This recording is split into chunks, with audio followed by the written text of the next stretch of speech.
여호수아 5장 13절에서 15절까지의 말씀, 구약성경 325페이지 전후에 있습니다.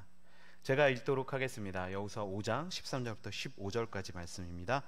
여호수아가 여리고에 가까이 이르렀을 때 눈을 들어 본즉 한 사람이 칼을 빼어 손에 들고 마주서 있는지라. 여호수아가 나아가서 그에게 묻되 너는 우리를 위하느냐 우리의 적들을 위하느냐 하니 그가 이르되 아니라 나는 여호와의 군대 대장으로 지금 왔느니라 하는지라. 여호수아가 얼굴을 땅에 대고 엎드려 절하고 그에게 이르되 내 주여 종에게 무슨 말씀을 하려 하시나이까. 여호와의 군대 대장이 여호수아에게 이르되 내 발에서 신을 벗으라. 내가 선 곳은 거룩하니라 하니 여호수아가 그대로 행하니라. 아멘. 오늘 이 시간에는 함께 읽은 이 여호수아 말씀을 가지고 신발을 벗어라 라고 하는 제목으로 함께 하나님의 말씀을 나누도록 하겠습니다. 제가 한 가지 예를 한번 들겠습니다. 여기 전쟁이 한창인 성이 하나가 있습니다. 그런데 어느 날 이 성에 자신들의 국가를 상징하는 깃발이 아니라 흰 깃발이 걸리게 된다면 그것은 무엇을 의미하는 것일까요? 아마 이것을 모르는 의미를 모르시는 분은 없으실 것입니다. 이것은 이 성이 더 이상 전쟁을 하지 않겠다, 이 성이 상대에게 항복하겠다라고 하는 뜻을 가지는 것입니다. 역사적으로 항복한다라고 하는 것은 사실 굉장히 수치스럽고 굴욕적인 조건으로 이루어지는 것이라고 여겨지기에 대부분은 항복하는 조건으로 그냥 성에 있는 안전, 성에 있는 사람들의 생명을 보존하는 그 정도의 조건을 내걸고 협상이 이루어졌을 때만 실제적으로 항복을 하는 경우들이 많았다라고 합니다. 우리나라 역사를 잠깐 예를 들어보면 우리나라 역사가들이 아쉬워하는 한 부분이 있습니다. 그건 어떤 것이냐면은 이미 내부적으로 부패와 권력 다툼이 너무나도 심해서 다 망해가고 있었던 고구려가 신라와 당나라의 연합군의 공격을 받았었는데, 그때 차라리 당나라와 전쟁을 하는 것이 아니라 그래도 같은 민족이었던 신라에게 차라리 항복을 했었다면, 모든 결과가 이미 정해져 있었기 때문에 차라리 신라에 조금 더 일찍 항복했었다면 우리 민족사에서 가장 중요하게 여겨지는 땅 중에 하나인 요동 땅을 그렇게 쉽게 중국에게 내어주지는 않았을 것이다 라고 이야기를 하는 것입니다. 역사에 만약이라는 이야기는 없겠지만 이처럼 때로는 무모한 전쟁을 하는 것보다 어떤 면에 있어서는 항복이 더 나을 수도 있다라고 하는 평가를 받기도 하는 것입니다.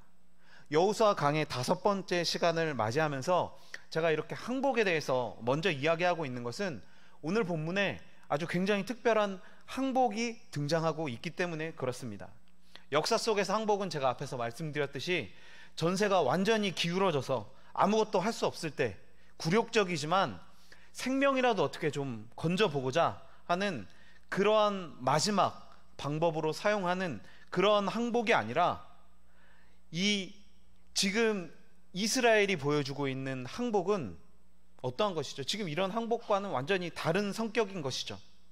힘든 40년간의 그 광야 생활을 마치고 요단강을 건넜습니다. 그리고 이제 여리고 성의 영지에 들어선 것입니다. 그러니까 본격적인 가나안 전쟁의 시작이 열리고 있다는 것이죠. 그런데 그 앞에 항복하라라고 하는 단어가 붙는다라고 하는 것은 분명 말이 안 되는 것이고 역설적인 것입니다. 그러나 이 역설적인 이 항복은 사실 이스라엘이 가나안을 정복하는 데 있어서 또 약속의 땅을 기업으로 받는 데 있어서 가장 중요한 열쇠라고 할 수 있는 것입니다. 오늘 본문 말씀을 통해서 이 항복이 어떠한 것이었는지, 그리고 이것을 통해 우리가 이 말씀을 통해 얻을 수 있는 교훈이 무엇인지를 함께 나눠보도록 하겠습니다. 오늘 본문의 사건을 정확하게 하기 위해서는 사실 지금까지 지내왔었던 과정을 요약해 볼 필요가 있습니다. 현재 이스라엘의 위치는 광야에서 40년간의 연단을 끝내고 가나안 땅에 들어선 것입니다. 여호수아 1장에서 5장까지의 내용은 이스라엘이 요단강을 건너는 이 과정과 그 이후에 본격적인 가나안 정복을 앞에 두고 준비하고 있는 내용들이 기록되어져 있습니다. 이스라엘은 지난 시간에도 말씀드렸듯이 요단강을 건넌 후에 길갈에 12돌을 세워서 후손들이 이 돌을 볼 때 여호와의 손이 강하게 하신 것, 여호와의 손이 이 모든 것들을 이끌었다라고 하는 것을 알고 그들이 항상 여호와를 경외하도록 이러한 장치를 마련했습니다. 그리고 그 다음에 벌어졌었던 일들이 이스라엘 백성들 전체가 할례를 행하고 유월절을 지킨 것입니다. 여기서 의미적으로 길갈은 광야의 모든 수고가 끝났음을 의미하는 것이고, 할례를 행하는 것은 하나님과의 관계가 회복된다, 언약이 회복된다 라고 하는 의미를 가지고 있는 것입니다. 그리고 유월절은 이스라엘 구원을 위한 언약의 확증으로 볼 수 있는 것입니다.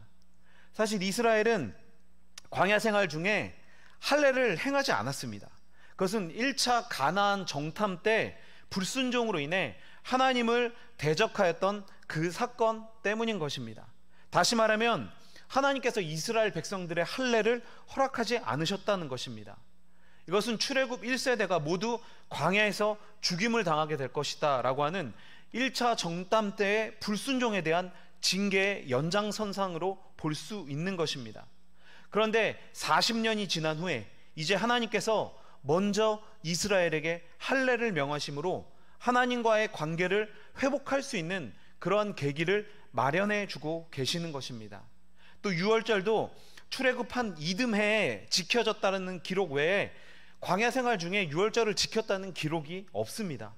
이것도 할례와 마찬가지로 이스라엘의 불순종으로 인해 하나님과의 언약에 문제가 발생했다라고 하는 것을 의미하고 있는 것인데, 지금 이것이 다시 지켜졌다라고 하는 것은 그 문제가 있었던 언약이 회복되었다, 언약이 다시금 확증되었다라고 하는 하나님과의 관계에 있어서의 반전의 계기가 마련되어졌다라고 하는 것을 의미하고 있는 것입니다. 물론 5장에서 언약이라는 단어가 사용되어지지는 않습니다. 그러나 이 두 예식, 할례와 유월절이 가지는 의미를 보면 이것은 여호와 하나님께서 이스라엘과 다시 언약을 맺고 계시는 것으로 볼 수 있는 것입니다. 그러므로 이 사건들은 이제 이스라엘이 여호수아라는 새로운 지도자 밑에서 약속의 땅을 정복할 수 있는 반전의 계기를 마련해 주고 있는 것입니다. 그리고 그 계기는 이스라엘의 군비 확장이나 군사훈련처럼 일반적인 나라들이 전쟁을 준비하는 그런 모습이 아니라 바로 하나님과 그 백성과의 회복된 관계, 언약의 재확증에 초점이 맞춰져 있다라고 하는 것입니다. 그리고 이러한 준비의 마지막에 오늘 본문이 등장하는 것입니다.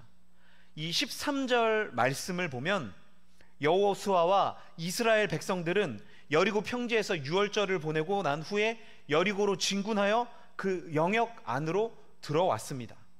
그리고 칼을 빼어 손에 들고 서 있는 한 사람을 만나게 되었다라고 본문은 이야기하고 있습니다. 이것은 여러분들이 많이 보시는 영화의 한 장면을 생각하셔도 좋을 것 같습니다.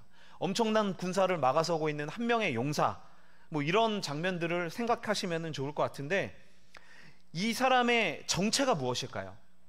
이 사람의 정체를 알기 위해서 여호수아는 행렬을 멈추고 그에게 질문을 던집니다. 그런데 우리가 우선적으로 생각해야 할 사항이 질문을 던지는 상황과 그 내용인 것이죠. 여호수아의 질문은 이렇습니다. 너는 우리를 위하느냐 우리의 적들을 위하느냐 라고 하는 것입니다. 정체불명의 존재, 더군다나 칼을 빼들고 있는 존재가 앞을 막고 있었기 때문에 아무리 한 사람이라고 할지라도 그가 아군인지 적군인지 묻는 것은 사실 어떻게 보면 굉장히 당연한 질문인 것 같습니다.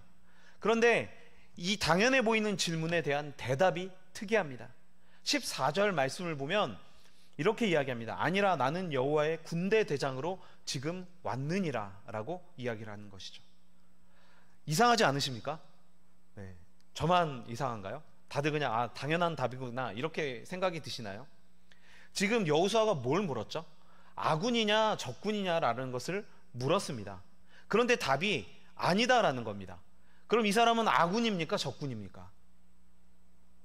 네, 다 마음속으로 생각을 하셨을 것 같습니다. 네, 그래도 우리가 여호수아를 읽고 있으니까 다 맞다라고 그렇게 생각을 하실 수도 있죠.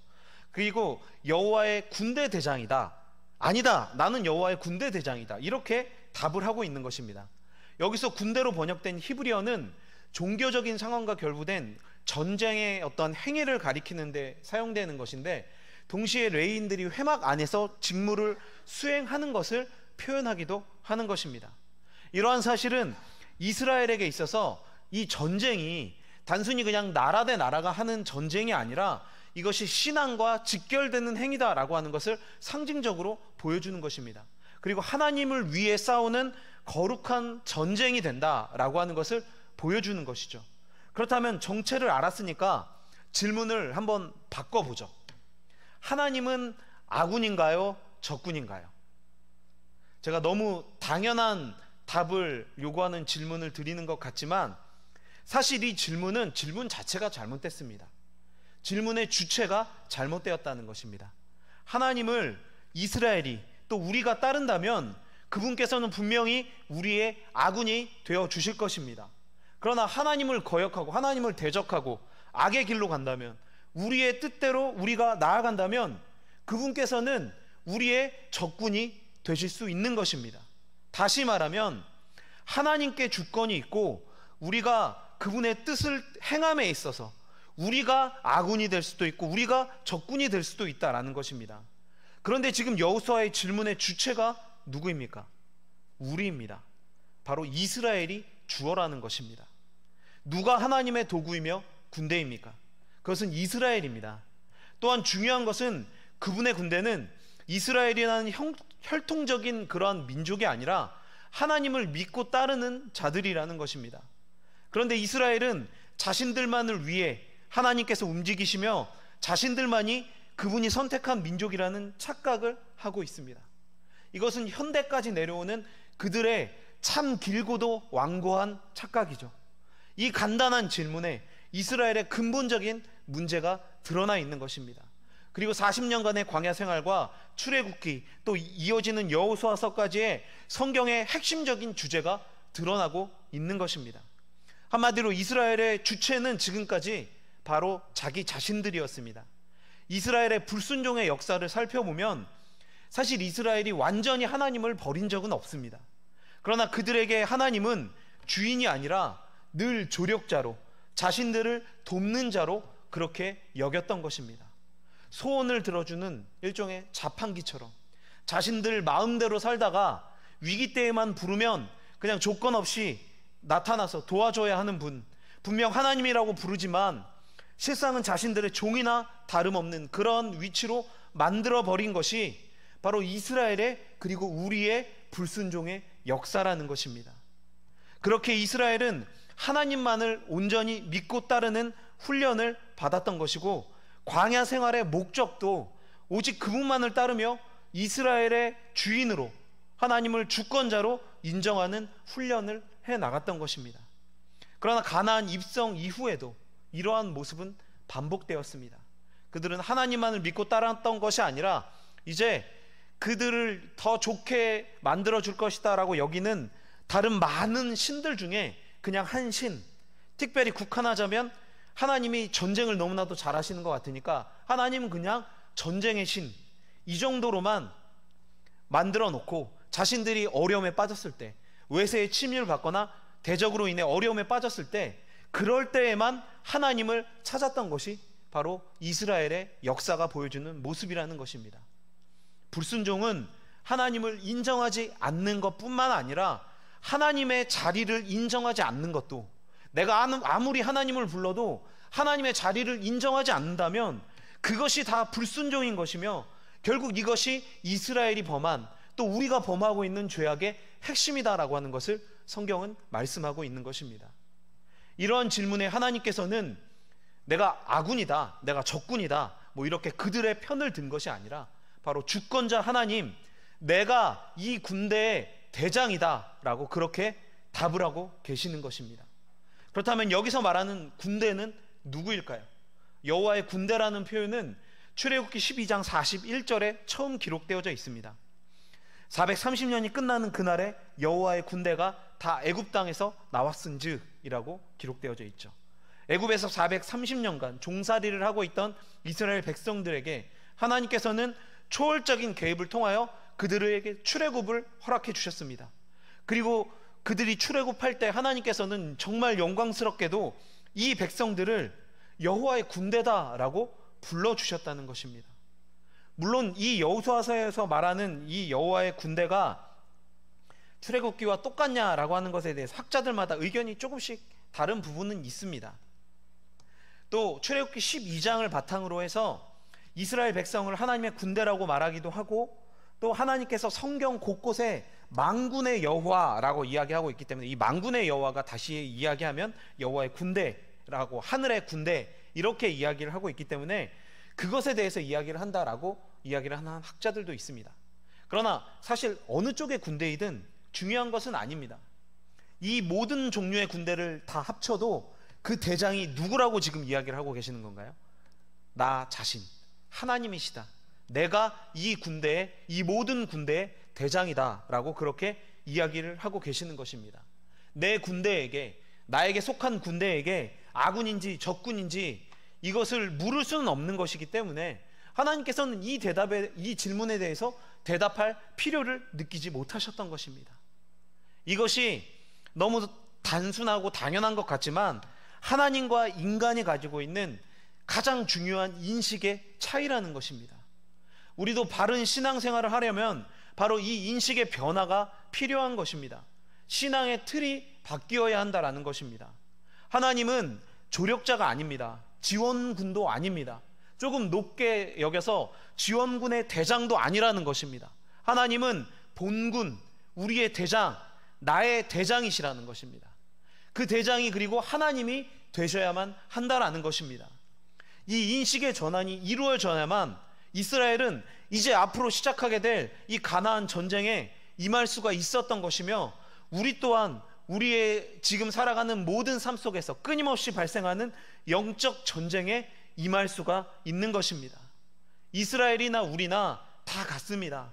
우리 스스로의 힘이나 능력으로 치를 수 있는 전쟁은 하나도 없었고, 오직 이스라엘의 대장, 우리의 대장 되시는 그분의 능력만이 우리를 승리하게 할 수 있으며 우리를 적과 꿀이 흐르는 가나안 땅으로 인도하실 수 있는 것입니다. 이 사실을 믿으시고 진짜 대장을 의지함으로 우리 삶에 닥치는 그 모든 영적 전쟁에서 승리할 온전한 준비를 해 나가실 수 있는 저와 여러분이 되시기를 바랍니다. 이제 여호수아는 상대방의 정체를 알게 되었습니다.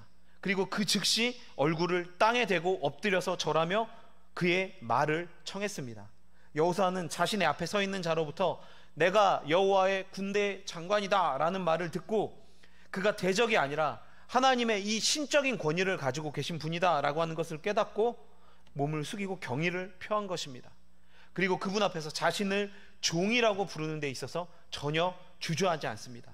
내 주여, 종에게 무슨 말씀을 하시나이까? 그런데 여기서도 우리가 한번 생각해 볼 것이 있습니다. 여호수아는 이스라엘 군대의 지도자입니다. 그리고 여호수아는 지금 이 수많은 200만 명이 넘는 이 군대의 행렬을 이끌고 앞장서서 나아가고 있었습니다. 그런 그의 앞에 자신이 군대 대장이다 라고 말하는 한 사람이 나타난 것입니다. 그 뒤에는 200만 명이나 되는 사람이 여호수아를 지켜보고 있는 것입니다. 이런 상황이 우리에게 발생한다면 과연 우리는 성경에 나오는 것처럼 그렇게 내가 할 수 있는, 나를 가장 낮출 수 있는 자세를 통해서 그 앞에 선 사람에게 과연 영광을 돌릴 수가 있을까요? 뭔가 조금 더 따져보고 확인해 보려고 하지 않을까요? 내가 가진 명예와 지위, 내가 가진 체면이 있는데 내가 그렇게 쉽게 엎드릴 수는 없다, 혹시 이렇게 생각할 수 있지 않을까요? 저만 믿음이 없어서 이렇게 생각하는 것일 수도 있습니다. 네, 아마 모든 분들은 그냥 다 엎드리실 수도 있습니다. 그러나 이렇게 생각해 봤을 때 사실 이 안에는 인간의 굉장히 교만한 모습이 적나라하게 나타난다라는 것입니다. 여호수아가 만약 이 말에 반감을 가지고 자신이 가진 지위를 내세워서 종의 신분으로서 하나님께서 군대 장관을 보내셔서 무슨 말씀을 하시는가, 이것을 물은 것이 아니라 만약 따지고 들었다면 어떤 일이 벌어졌을까요? 그는 아마 그렇게까지 하나님께 인정받는 지도자가 될 수 없었을 것입니다. 여호수아는 지금 수많은 사람들이 자신을 쳐다보고 있건 그렇지 않건 간에 여호와 하나님의 앞에 서셨기 때문에 그 하나님 앞에 자신의 모든 것을 내려놓고 기꺼이 엎드려서 종에게 말씀하시옵소서라고 하는 가장 낮은 표현을 사용할 수가 있는 그런 믿음의 지도자였다는 것입니다. 여호수아의 이 자세가 그가 왜 모세의 후계자였는지, 그가 왜 갈렙과 함께 유일하게 출애굽 1세대 중에 가나안 땅을 들어갈 수 있었는지 그 자격을 증명하고 있는 것입니다. 하나님 앞에서 자신이 가진 것들을 집착하고 그것을 추구하는 자는 결코 제대로 쓰임을 받을 수가 없는 것입니다. 상황을 계산해서 내가 얻을 것이 있을 때는 내 공로나 내 능력을 세우고 얻을 것이 없을 때만 하나님을 찾는 그런 계산적인 자세도 버려야만 하는 것입니다. 겸손히 하나님께 모든 주권을 맡기고 주님의 말씀을 따르고자 하는 삶의 자세, 이 자세가 바로 여호수아의 모습이며 그것이 주님께서 기뻐하시는 참된 성도의 모습이라는 것을 기억하시기를 바랍니다. 이렇게 겸손히 말씀을 구하는 여호수아에게 하나님의 군대 장관이 던진 말은 이렇습니다. 15절 말씀에 여호와의 군대 대장이 여호수아에게 이르되 내 발에서 신을 벗으라 내가 선 곳은 거룩하니라 하니. 앞의 절도 그렇고 사실 이 대화들만 이렇게 끊어서 우리가 요즘 카톡을 보내듯이 이렇게 나눠서 본다면 사실 참 의사소통 안 된다 이런 말을 들을 수 있는 대화인 것 같습니다. 말씀을 구하였을 때 여호수아와 이스라엘 백성들은 분명 내가 이제 이스라엘을 위해 싸울 것이다, 아니면 가나안 땅을 점령하는 방법이나 여리고성을 이렇게 점령해라, 이런 이야기를 해주실 것을 기대했을 것입니다. 그리고 그 기대는 사실 이 말씀을 읽는 우리도 마찬가지죠. 그런데 그런 기대와는 다르게 하나님은 정말 생뚱맞게 갑자기 신발을 벗어라 이렇게 이야기를 하고 계시는 것입니다. 동문서답도 이런 서답이 있을까요? 겨우 신발을 벗으라고 그 말을 하려고 행군하는 군대를 칼을 빼고 막아서시고 그렇게 하나님의 위엄을 나타내셨던 것일까요? 그렇기 때문에 우리는 이 말씀이 보여주는 의미를 기억해야만 하는 것입니다. 먼저 신발을 벗으라 라고 하는 이 말의 직접적인 의미를 살펴보면 룻기서에 등장하는 계대 혼인법에서 그 단서를 찾을 수 있을 것입니다. 자녀가 없이 남편이 죽게 되었을 때 가족이나 가장 가까운 친척 중 성인 남성이 이 여인을 아내로 삼아서 그의 기업 물을 자의 권리를 행사하게 되는 것, 이것은 룻과 보아스의 이야기에서 너무나도 다들 잘 알고 계시는 내용일 것입니다. 거기서 이것을 원하지 않는다면 그가 신발을 벗음으로 이 모든 권리를 포기한다라고 하는 것을 나타내는 것을 보여주죠. 신명기 25장 8절에서 10절까지의 말씀도 그것과 비슷한 내용을 이야기하고 있습니다. 천천히 넘겨주시면 좋을 것 같습니다. 이런 규정들이 그래서 본격적으로 정리가 된 것이, 본격적으로 나타난 것이 바로 룻기의 말씀이라는 것입니다. 넘겨서 룻기 4장 8절 말씀을 보면 이에 그 기럽 물을 자가 보아스에게 이르되 내가 너를 위하여 사라하고 그의 신을 벗는지라 라고 신발을 벗는 장면이 구체적으로 등장을 하고 있습니다. 그렇다면 이 신발을 벗는다 라고 하는 것의 뜻은 이렇습니다. 권리를 포기한다 라고 하는 뜻이 되는 것입니다. 그렇다면 하나님께서 이제 신발을 벗으라 라고 말씀하신 이 상황은 전쟁에 앞선 여호수아와 이스라엘에게 무언가를 포기하라 라고 말씀하고 계시는 것입니다.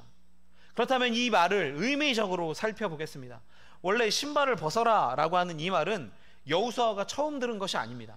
아마 우리 성도님들도 잘 알고 계실 것입니다. 모세가 먼저 들었었던 이야기죠. 출애굽기 3장 5절 말씀에 보면 하나님이 이르시되 이리로 가까이 오지 말라 내가 선 곳은 거룩한 땅이니 내 발에서 신을 벗으라 라고 말씀을 하죠.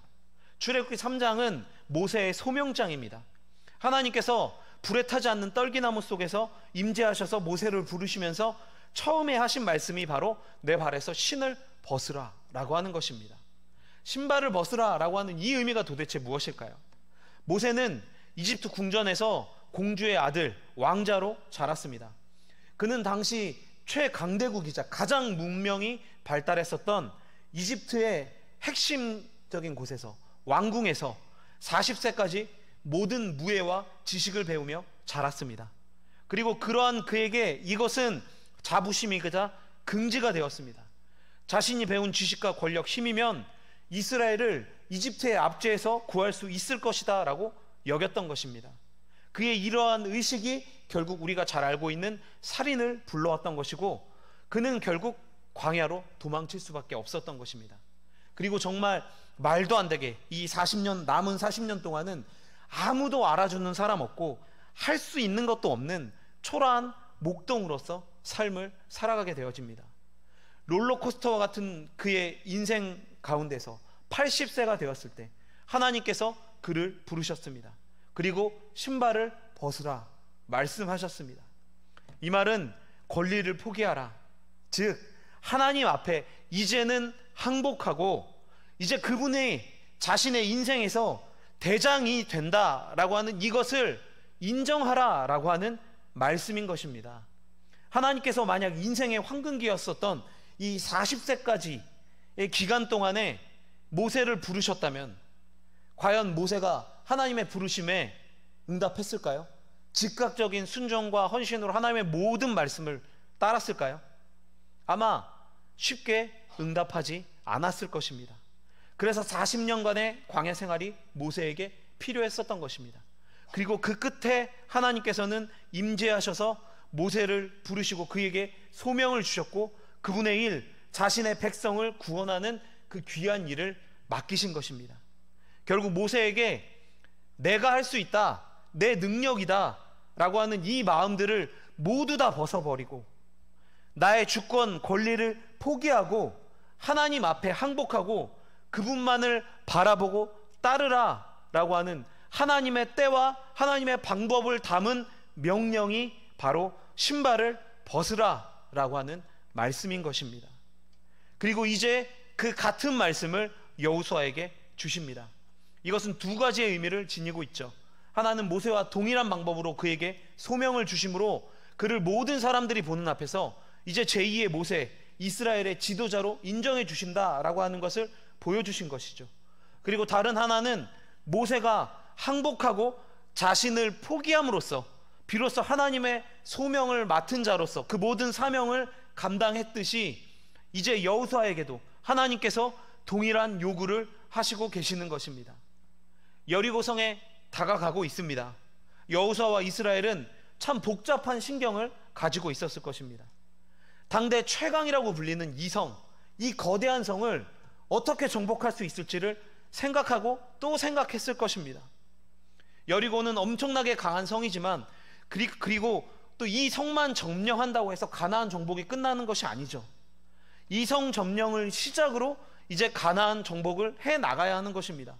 그렇다면 모든 전력을 다 이 여리고성에만 다 쏟아부어서 이 여리고성만 점령한다고 해서 되는 일도 아닌 것이죠. 그렇기 때문에 어떻게 하면 효과적으로 이 성을 점령할 수 있을까라고 정말로 많은 고민을 하고 있었을 것입니다. 이런 마음으로 여리고에 들어섰습니다. 그리고 여리고에 들어서자마자 마치 기다렸다는 듯이 하나님의 사자가 그들을 만나서 이야기를 하고 있는 것이죠. 뭐라고 이야기하는 것이죠? 신발을 벗어라, 하나님 앞에 항복하고 포기해라 라고 말씀하고 계시는 것입니다. 세상에 이런 전쟁 준비가 도대체 어디 있습니까? 강력한 성을 무너뜨리기 위해 무기와 전략을 준비하기에도 바쁜데 그냥 항복하고 하나님께 맡기라는 것입니다. 그런데 이것이 이스라엘에게 최고의 무기가 되어진다라고 하면 믿으시겠습니까? 이스라엘의 역사가 바로 이것을 증명하고 있는 것입니다. 자신들의 이름을 내세우고 스스로의 힘을 따를 때 이스라엘은 항상 패배하고 무너졌습니다. 그러나 하나님을 바라보고 나아갈 때 그들은 어떠한 불가능한 상황 속에서도 승리를 경험하게 되는 것입니다. 그렇기에 영적 이스라엘로서 우리가 살아가는 삶에 대해서 우리도 마찬가지인 것입니다. 나의 자리를 포기하고 그 자리를 하나님께 양보할 때 그때 그리스도인들에게 바로 진정한 강함이 생기게 된다라고 하는 것을 분명히 믿으시기를 바랍니다. 여호수아와 이스라엘이 순종할 때 이 전쟁은 이제 하나님의 전쟁이 되는 것입니다. 하나님께서 싸우신다는 것입니다. 이스라엘은 준비가 안 되어 있을지 몰라도 우리 하나님께서는 다 준비하고 계십니다. 칼을 빼어 들고 나타난 천사는 전쟁이 하나님께 속한 것이며 그 모든 준비가 되어 있다라고 하는 것을 상징하고 있는 것입니다. 하나님이 칼을 들고 직접 나가서 싸운다는 것이 아니라 이제 하나님의 그 초월적인 임재하심과 역사로 친히 이스라엘 백성들을 이끄실 것이다. 내가 이 군대의 대장으로 그들을 이끌고 나아가 승리하게 하실 것이다 라고 하는 것을 말씀하고 계신다라고 하는 것이죠. 말씀을 정리하겠습니다. 우리는 참 두렵고 떨리는 심정으로 여리고 성을 향해 이제 한 걸음 한 걸음 나아가고 있는 이스라엘 백성들의 그 마음으로 우리 역시 그렇게 하루하루를 살아가고 있습니다. 정말 내일 일이 어떻게 될지, 내일 상황이 어떻게 될지 아무도 모르는 그런 상황을 우리는 매일매일 겪으면서 살아가고 있습니다. 특별히 코로나 팬데믹이 시작된 이후로 정말 내일 일을 함부로 예측한다는 게 얼마나 우리의 교만이었는가라고 하는 것을 뼈저리게 깨닫는 것 같습니다. 우리 앞에 벌어지는 모든 일들은 우리를 두렵게 하고 힘들게 합니다. 아무리 잘 준비했다라고 해도 언제나 우리의 뜻과 다르게 벌어지는 상황 때문에 힘이 든 것이 바로 우리가 살아가는 삶의 현실이라는 것이죠.